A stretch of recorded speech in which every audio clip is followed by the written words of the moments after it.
Did you know that most disabled toilets aren't actually fully accessible? People are really considerate these days. I love when I host a venue and they tell me all about accessibility and ask me if I need anything. But when people say we have a disabled toilet, I have to fight the urge to roll my eyes or go on a rant. Because usually what that means is that there's a closet-sized toilet with a wheelchair icon stuck on the door that I can barely fit into, never mind actually use.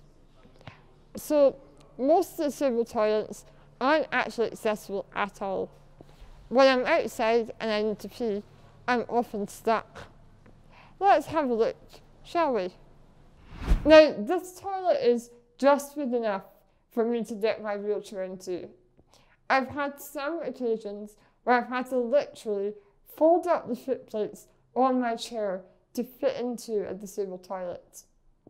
But I need a lot more space than this because to actually use a toilet, I need support, equipment, and a lot more room to maneuver. Usually what I need is at least one personal assistant to help me get changed and transfer.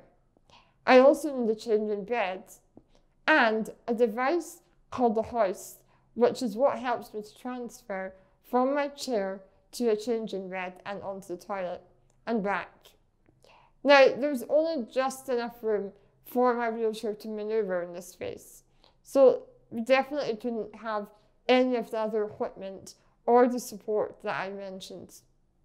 The only time I actually use these disabled bathrooms is to check my hair and makeup. Sometimes the mirror isn't even in the right place for me to actually do that. Ultimately, every person does have slightly different requirements, but a standard has been set in a type of toilet called the changing places toilet. It has all the basic equipment that I've mentioned and also a lot more room to maneuver. Now, earlier this year, a law was passed to make it obligatory for all new builds to have this type of toilets. But the problem remains that for existing buildings, there's no specific funding to fund a changing places toilets.